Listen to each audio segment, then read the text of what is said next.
Quero convidar os irmãos a abrirem suas Bíblias no Evangelho de João, no capítulo 8, de 1 a 11. Diz assim a palavra de Deus: Mas Jesus seguiu para o Monte das Oliveiras. De manhã cedo ele voltou ao templo e todo o povo foi ao seu encontro. E Jesus, sentando-se, passou a ensiná-lo. Então os escribas e fariseus lhe trouxeram uma mulher apanhada em adultério. E pondo-a no meio de todos, disseram-lhe: Mestre, essa mulher foi apanhada em flagrante adultério. Na lei, Moisés nos ordena que tais mulheres sejam apedrejadas. E tu, o que dizes? Eles diziam isso para colocá-lo à prova, para terem do que o acusar. Jesus, porém, inclinando-se, começou a escrever no chão com o dedo. Mas, como insistissem em perguntar, ergueu-se e disse-lhes: Quem dentre vós estiver sem pecado, seja o primeiro a atirar uma pedra nela. E, inclinando-se de novo, continuou a escrever no chão. Ao ouvirem isso, todos foram saindo, um a um, começando pelos mais velhos, e ficaram apenas Jesus e a mulher em pé no mesmo lugar. Levantando-se e não tendo ninguém senão a mulher, Jesus lhe perguntou: Mulher, onde estão eles? Ninguém te condenou? Ela respondeu: Ninguém, Senhor.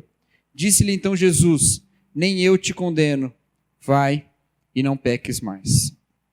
Nós estamos olhando para as histórias no Evangelho sobre Jesus Cristo e encontrando nessas histórias como o Senhor Jesus cuida das angústias da nossa alma, como que Ele cuida do nosso coração. Já olhamos várias passagens com várias angústias diferentes. Já vimos a questão do cansaço, já vimos a questão da descrença, já vimos a questão da solidão, já vimos a frustração no domingo passado. E hoje nós vamos falar sobre a culpa, o sentimento de culpa. O sentimento de culpa. Esse é um tema muito importante de nós investigarmos na palavra de Deus. É um tema muito importante. Porque existe, muitas vezes, uma ideia entre nós de que, ao nos depararmos com a santidade de Deus e encontrarmos ali a realidade do nosso pecado, já que Deus é tão santo e nós tão pecadores, nós temos essa produção de um sentimento de culpa, e isso de alguma forma pode ser em nós algo religioso, espiritual, algo até que nos faz desenvolver frutos como a humildade. Às vezes nós acabamos adotando uma prática assim. Eu preciso o tempo todo me sentir culpado e miserável, porque senão eu vou me sentir orgulhoso. Como se a oposição das duas coisas, a oposição de uma coisa a outra, fosse orgulho e culpa. O oposto ao orgulho seria culpa. É muito comum que nós enxerguemos nas religiões uma exacerbação da culpa como um elemento de uma cerimônia religiosa ou de uma realidade religiosa. Há culturas religiosas que enxergam na culpa e na expiação pessoal da culpa o verdadeiro caminho de um sentimento religioso. Há religiões que vão levar isso ao ponto de pensar que em algum momento a própria morte é a solução para a vergonha decorrente da culpa. Existe uma ligação entre essas duas coisas, culpa e vergonha. Basicamente, a culpa é a vergonha pelo que se faz, e a vergonha é a culpa pelo que se é. Sou culpado pelo que eu faço, sou envergonhado pelo que eu sou. O que eu faço gera uma culpa que diz quem eu sou, e isso me deixa envergonhado. E por causa dessa culpa diante da sociedade, eu tenho uma vergonha. Ou por causa dessa culpa diante de mim mesmo, da minha consciência, eu tenho vergonha de mim mesmo. E eu identifico que a minha consciência é como Deus. Então, porque eu sou envergonhado diante da minha consciência, eu sou envergonhado diante de Deus. Porque eu sou culpado diante da minha consciência, eu sou culpado diante de Deus. Se nós não olharmos para o que a palavra de Deus fala a respeito da culpa, nós entraremos num ciclo de culpa e nos tornaremos até dependentes dela. Dependentes dela. Na verdade, a culpa ela é algo inerente ao ser humano. Nós somos culpados. Nós temos sentimento de culpa. Isso é algo inerente. Isso vem dos nossos próprios conflitos interiores, os conflitos dos nossos desejos e também das realidades, das regras sociais e até dos valores pessoais que tentam suprimir os desejos que lhes são contrários. Os desejos manifestam vontades de práticas e os valores se impõem a essas vontades e a esses desejos, e desse conflito surge a culpa, quando transgredimos esses valores ou quando transgredimos essas regras, e aí nós nos sentimos culpados porque deixamos vazar a nossa individualidade que deveria estar bem silenciada debaixo desse sistema de valores e regras.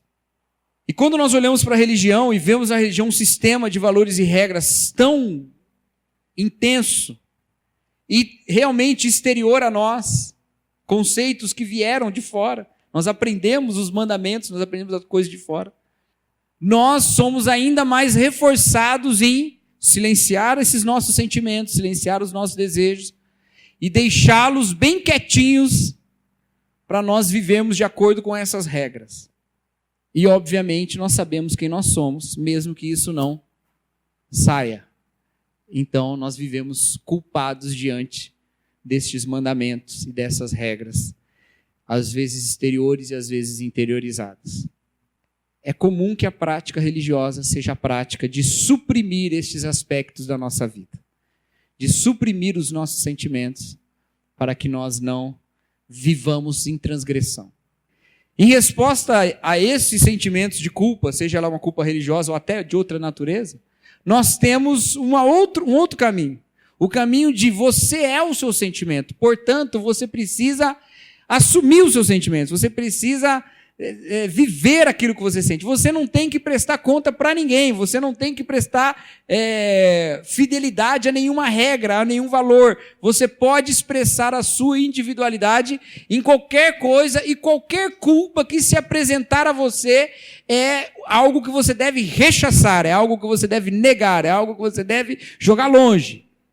Eu não aceito essa culpa, eu não aceito essa repressão de quem eu sou. Eu sou quem eu sou e vocês é que lidem com isso. E essa parece ser a solução da modernidade. Vamos viver uma vida na qual nós podemos ser quem nós somos e vamos deixar tudo o que gera em nós conflitos e culpa para lá. Eu não tenho que viver culpado. Mas isso nos leva a um paradoxo, uma contradição. A uma contradição que está ficando cada vez mais intensa. Que ao mesmo tempo que nós, pessoalmente, não queremos assumir sobre nós nenhuma regra, nenhuma culpa, nós lançamos sobre os outros mais regras e mais culpas, porque queremos que eles se enquadrem aquilo que nós acreditamos que é uma vida correta. Então nós podemos não lançar sobre o outro a culpa que nós não sofremos, aquela com a qual nós já resolvemos rechaçar. Mas nós exigimos do outro que ele se sinta culpado ou que ele seja culpabilizado pela sociedade, para que ele não venha fazer coisas que ele não deve fazer. Isso fica muito evidente quando nós falamos de coisas muito bárbaras. Por exemplo, todos nós gostaríamos que Hitler tivesse um sentimento de culpa. Mas ele fez todas as barbaridades que fez e, a que tudo indica, não teve nenhum sentimento de culpa lá. Todos nós queríamos que criminosos de crimes hediondos entendessem o que eles fizeram. E uma das coisas que às vezes nos choca, quando vemos, por exemplo, tiroteios em massa em escolas, nos Estados Unidos ou mesmo no Brasil, quando nós vemos essas coisas, uma das coisas que nos incomoda é que aquele atirador morreu sem encarar a sua culpa. Ele sempre achou que ele estava certo e ainda morreu achando que ele fez algo que ele deveria fazer, porque aquilo era quem ele era mesmo. e não encarou nem a reprovação da sociedade. Morreu antes. E parece que falta um veredito. Mas isso é muito claro, que a sociedade pensa que precisa culpabilizar de maneira jurídica até a pessoa. Mas existem culpas que a gente impõe sobre as outras pessoas que não são de crimes, que não são de questões de sociedade. São de coisas que as pessoas falam, das quais nós discordamos. E nós queremos que elas sejam envergonhadas publicamente. Às vezes elas nem falam, mas nós recebemos uma notícia pelo WhatsApp que o ator tal destratou um motorista de Uber. E veja como ele é cruel, e a gente pega e compartilha isso para todo mundo, porque a gente quer que aquela pessoa seja culpada por aquele absurdo de tratar mal um fã. Já receberam texto assim? E é mentira, viu? Esse específico que falava do Renato Aragão é falso. Né? Se você já recebeu, da próxima vez que você receber, você já sabe, é falso. Mas olha só como isso trabalha no nosso coração. Uma coisa que nem aconteceu. Isso é um absurdo! A modernidade não quer se sentir culpada, mas ela o tempo todo está sentada na cadeira do juiz, dando sentenças de culpa o tempo todo. Dando sentenças de culpa. Nós vivemos num sentimento de culpa inescapável.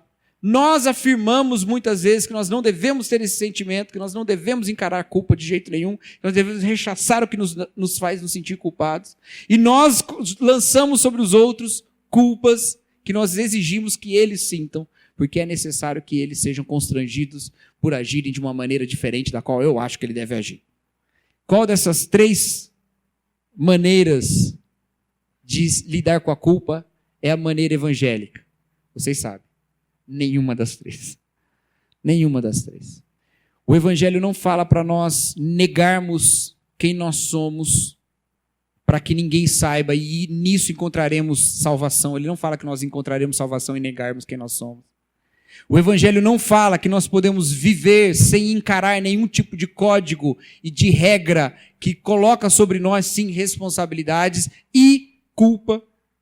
E também não fala que nós devemos lançar sobre os outros culpas a partir do que nós achamos que é certo e errado. O que é que o Evangelho fala? O Evangelho fala para nós nos apresentarmos diante de Deus, que é santo, da forma como nós somos, com os nossos sentimentos pecaminosos, com as formas como nós falhamos diante da lei, e falar: Senhor, eu não dou conta. É o Senhor que resolve. E a resposta bíblica para a culpa não é a rechaçação da culpa. Não é a assumição da culpa. É o perdão de Deus. O perdão de Deus. Porque a gente vê isso nessa história. Nós temos uma mulher apanhada em adultério. E o adultério era algo condenado pela lei de Deus. Quem deu a lei a Moisés condenando o adultério? Deus deu a lei. Deus deu a lei. Ele era culpado diante da lei de Deus. Mas não só diante da lei de Deus. O adultério era e continua sendo mal visto na sociedade hoje em dia. Era muito pior, acredito, naquela época, e continua hoje sendo muito mal visto na sociedade. Continua sendo mal visto. Então ela tinha uma culpa diante da lei de Deus, ela tinha uma culpa que ela sentia diante da sociedade, e ela tinha uma culpa que ela sentia diante dela mesma. Porque, obviamente, ela não queria ser adulterada, não queria ser uma pessoa que sofreu adultério. Que um relacionamento no qual ela estivesse, a outra parte cometesse adultério. E nós encaramos essas 3 culpas o tempo todo. Nós encaramos essas 3 culpas. Nós encaramos uma culpa diante da sociedade. Nós encaramos uma culpa diante do que a sociedade diz que é real. Nós encaramos uma culpa diante da igreja. Irmãos, tem irmãos que às vezes por algum motivo se afastam da igreja, por algum motivo ficam alguns domingos sem aparecer, ficam algum tempo sem aparecer. E quando você vai falar com ele, ele fala: olha, eu até queria voltar, mas agora eu tenho vergonha. Vergonha de quê? Você é pior? Você é melhor? Deus não é o Deus que aparece na história do filho pródigo como o pai de braços abertos de um filho que o abandonou e pediu os seus bens para ir embora. E esse pai não estava de braços abertos e correu na direção do filho? Vergonha de quê? Vergonha dos olhares dos irmãos. Vergonha do que está sendo pensado pelo outro. Uma culpa diante do outro. Uma culpa diante do outro. É o que a gente vê nessa história aqui. Estes homens pegaram essa mulher e levaram a Jesus Cristo. E não entendam errado. Eles não levaram a Jesus Cristo para que se cumprisse a lei que era cumprida naquela época. Nessa época não se apedrejava mais mulheres adúlteras. Não se apedrejava mais adúlteros de nenhuma forma. Eles levaram essa mulher para provar Jesus Cristo. Se você é o Messias, que vai restaurar o reino de Israel, cumpra a lei de Moisés. Cumpra a lei de Moisés. Se você é o Messias, cumpra a lei de Moisés. E se o Senhor cumprir a lei de Moisés, então eu vou acreditar que o Senhor é Messias. Existem alguns detalhes muito interessantes nessa história. A gente sabe que eles não podiam apedrejar essa mulher, porque depois, quando eles se encontram com Pilatos fala, resolve aí o problema de Jesus, e eles falam, a sua lei não permite que nós o matemos. Então eles não podiam exercer pena de morte pela lei de Moisés debaixo do Império Romano. Eles não podiam apedrejar essa mulher.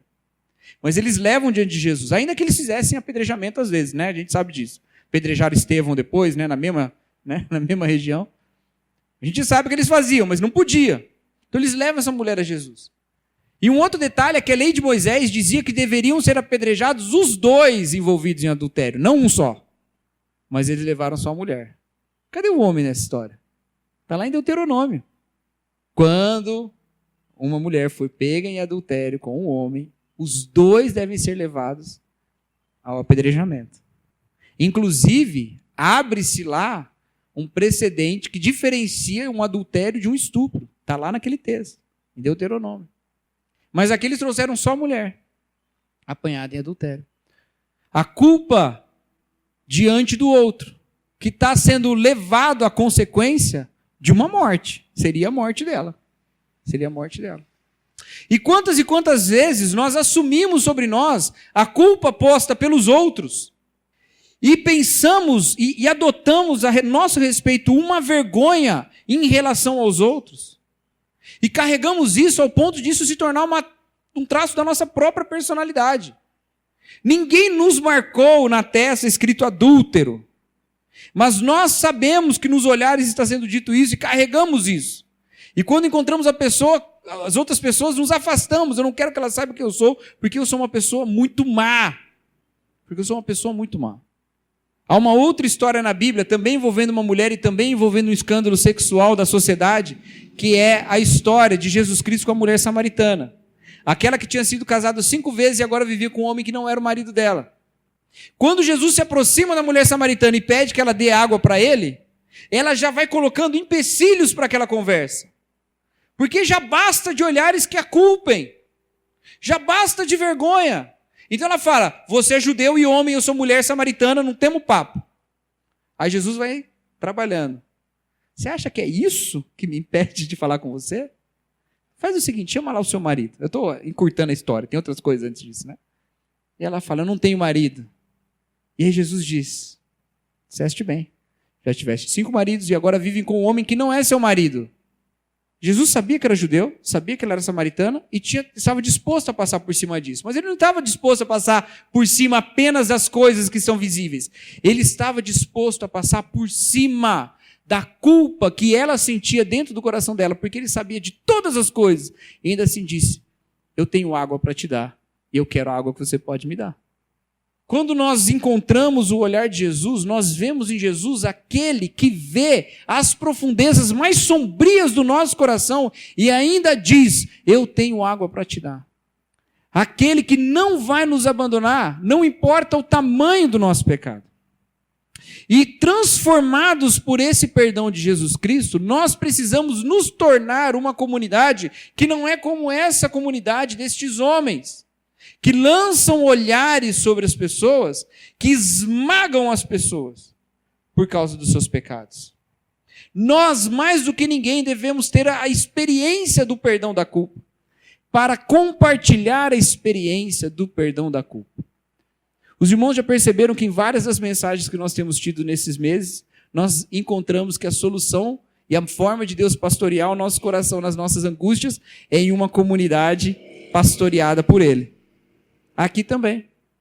porque encontramos um olhar gracioso de Jesus Cristo que passa por cima das culpas, nós também olhamos com graça os pecadores e dizemos: somos tudo farinha do mesmo saco, mas o Senhor Jesus Cristo nos ama.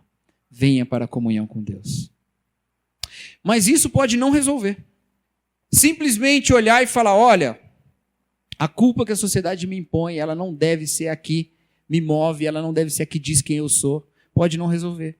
Porque às vezes nós somos tomados pela nossa própria culpa, nós somos tomados pela nossa própria consciência nos acusando.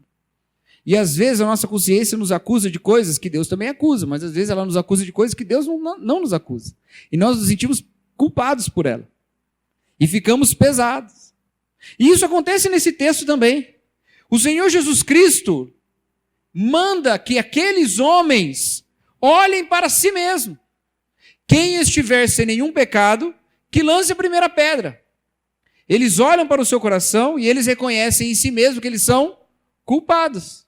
E que a lei que eles queriam colocar em vigor não significaria apenas o apedrejamento daquela mulher, mas significaria a morte deles todos. E de repente, aquela culpa que eles lançam sobre os outros, o que a sociedade faz hoje, eles lançam sobre si mesmo. Opa, eu também sou culpado diante dessa lei.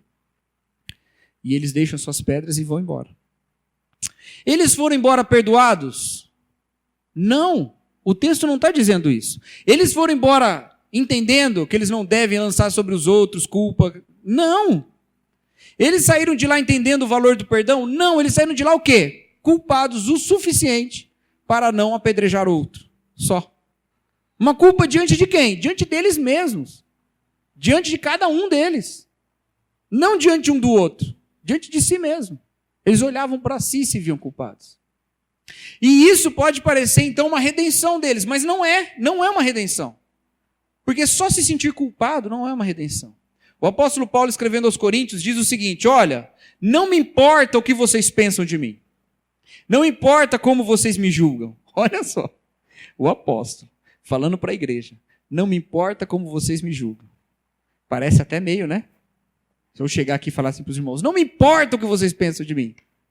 Parece até que eu estou dizendo: eu vivo como eu quero. Mas não é isso que Paulo está falando. Está falando: não importa como vocês me julgam, nem eu mesmo me justifico. Nem a minha consciência me justifica. Porque não é a vocês que eu presto conta. Não é a minha consciência que eu presto conta. Não sou eu que digo que eu estou andando certo. A minha consciência não me acusa, mas isso não me importa. Não basta ela não me acusar. Não basta eu estar ok com a minha consciência. Como às vezes nós entendemos que é a vida que a gente deve viver, né? Não. O bom é você ficar ok com a sua consciência. Uma consciência tranquila é o melhor travesseiro. Tem um ditado que é assim, não é? Mais ou menos, sei lá. É bom você não ter culpa, é bom você ter uma consciência tranquila. Aí vê escândalo de corrupção na televisão e fala: como é que essas pessoas dormem à noite? Encarando sua própria consciência. O fato de você ter a consciência tranquila e outras pessoas não deverem ter a consciência tranquila, significa que você é melhor? Você está melhor? Como é que Paulo completa? É Deus quem me justifica. É Deus quem me julga e me justifica. É Deus que me condena nos meus pecados, mas oferece justificação em Jesus. E essa é a diferença entre esses homens todos que se sentem culpados e vão embora e essa mulher. Porque essa mulher ficou. E quando ela ficou, o Senhor Jesus Cristo fala da última culpa, que não é da sociedade, porque essa é falsa. A sociedade não é justa para poder te julgar. Não é da consciência, porque a consciência é uma culpa falsa. A sua consciência não é pura para você poder se julgar.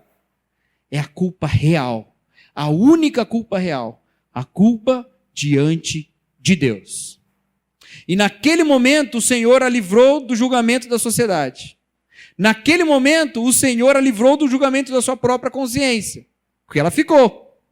Mas naquele momento ela está diante do juiz mais santo, mais severo, e cuja pena é a pena mais dolorosa que existe, o próprio inferno. Ela não corria o risco de ser apedrejada e desaparecer. Ela não corria o risco de ter que viver a vida lidando com uma culpa interior e com todas as consequências psicológicas disso. Ela corria o risco de passar a eternidade no inferno. É esse o risco do nosso pecado diante de Deus. É esse o risco. Mas nós ficamos. Porque nós sabemos que não é a absolvição da sociedade que nos livra da nossa culpa. Que nós sabemos que não é a absolvição da nossa consciência que nos livra da nossa culpa. É o julgamento de Deus que vem em perdão.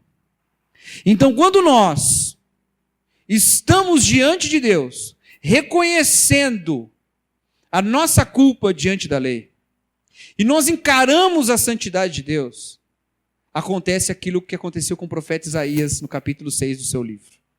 Ele vê a glória de Deus e ele lamenta por si e pelos outros. Ai de mim, que sou homem de lábios impuros e habito no meio de um povo de impuros lábios, e os meus olhos viram o Senhor. O pavor do pecador diante do Deus Santo. O temor do Senhor até o profundo dos nossos ossos. Quando nós reconhecemos a grandeza do nosso pecado e a santidade de Deus, o céu se fecha. Os raios começam a cruzar o céu. Os trovões começam a ressoar, o vento começa a bater, o mundo começa a tremer, a ira do Senhor se levanta contra nós. Nós estamos lá, diante do Deus Santo, e o nosso pecado nos condenando ao inferno, e de repente do céu o Senhor diz: eu também não te condeno, vai e não peques mais. Reconhecer que a nossa culpa é gigante diante de um Deus Santo, mas o perdão dele é ainda maior do que a nossa culpa.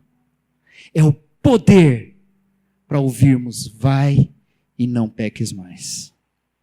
Às vezes a gente acha que a gente vai manter as pessoas vivendo em santidade quanto mais culpa a gente puser sobre elas. Olha, você errou de novo. Você não faz nada direito. Você nunca acerta. Sempre. Não dá para confiar em você. De novo, mais uma vez, pecou de novo, caiu de novo.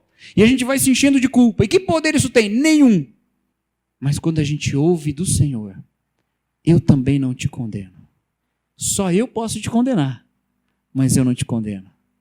Agora você foi absolvido na instância superior. Não tem mais apelação.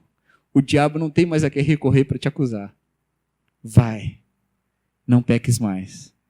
E nós passamos a viver uma vida de santidade por causa da graça, não por causa da culpa, por causa da graça. Em gratidão ao nosso Deus que nos perdoou. Como viveu essa mulher? A tradição cristã conta que ela continuou seguindo Jesus até a morte dele e testemunhou da sua ressurreição. Nós não sabemos se é exatamente a mesma mulher, mas é o que a tradição cristã conta. O que acontece conosco quando nós ouvimos de Jesus Cristo: eu também não te condeno, vai, não peques mais? Nós queremos andar com Ele. E como é que nós andamos com Ele? No caminho da justiça. Não porque se nós sairmos do caminho da justiça, o Senhor vai lá deixar a gente morrer. Ele vai falar: ah, é? Chama lá aqueles caras para te apedrejar agora. Não. Mas porque o Senhor que nos justificou quer que nós andemos com Ele. Então, quando nós pecamos, a palavra de Deus fala que nós temos um advogado. E que se nós confessarmos os nossos pecados, Ele é fiel e justo para nos perdoar os pecados e nos purificar de toda injustiça. Isso envolve entender a nossa culpa, que é o pecado. Mas entender que a nossa culpa é diante de Deus. É diante de Deus. Pecamos, vamos diante do Senhor. Senhor, pequei. Me perdoa. Aí o Senhor diz: está perdoado. Vai e não peques mais. Aí você fala: mas eu tenho também culpa em relação aos outros. Às vezes quando eu peco, eu não peco só em relação a Deus. Eu peco em relação a Deus fazendo mal para outra pessoa. Quando o Senhor diz: vai e não peques mais, o que Ele está dizendo? Vai e restaura a amizade com o seu irmão. Vai e se confessa ao seu irmão. Se ele te perdoar, vocês estão juntos. Se ele não te perdoar, eu já te perdoei. Mas você assumiu diante dele que você errou, porque você já assumiu diante de mim. Assume diante dele que você errou e caminha em união. Se não puder, já não foi você que escolheu isso, foi ele que escolheu. Aí é um problema dele. Aí ele é que vai ter que lidar com aquilo que fala no Pai Nosso. Perdoa as nossas dívidas como nós perdoamos a quem nos tem ofendido, aos nossos devedores. Então você vai lá e apresenta a sua culpa, apresenta o seu pecado e pronto. Mas saiba que nós temos um Deus de graça e que a única culpa real é a culpa diante dele, mas para ela o Senhor resolveu com perdão. Perdão. Isso significa que O que a Bíblia fala que é pecado, continua sendo pecado. Que transgredir o pecado continua sendo errado. Que transgredir o pecado é sim ser culpado do pecado, mas que para todo pecado e para toda culpa há o perdão de Deus e acabou. E não tem como não haver. E nós não estamos mais debaixo da ira de Deus. Se parecer que o céu está muito escuro e os trovões se levantando e a terra tremendo, como era aquela cena toda da crucificação de Cristo, lembra que mais forte que aquilo tudo era a cruz. Porque tudo aquilo lá caiu sobre Jesus, para não cair sobre nós. Não deixemos que a culpa mova os nossos passos. Não fiquemos escravos de culpas antigas. Não fiquemos. Coloquemos diante de Deus. O Senhor é que nos perdoa. O Senhor é que nos dá graça. O Senhor é que resolve a nossa vida. Eu falei aqui na ceia agora há pouco, não é? A ceia e a confissão que nós fazemos antes da ceia não é uma flagelação da alma. Flagelação da alma não serve de nada. Ficar se sentindo culpado. Por quê? Porque eu de novo, eu fiz isso. Não adianta nada. Não produz nada. Mas entender o tamanho da sua culpa com toda a liberdade. E entender que há mais perdão em Cristo do que a culpa que você sente. Isso é poderoso. É poderoso para você viver uma vida transformada e não querer mais pecar diante do Deus que te perdoou. Amém, queridos?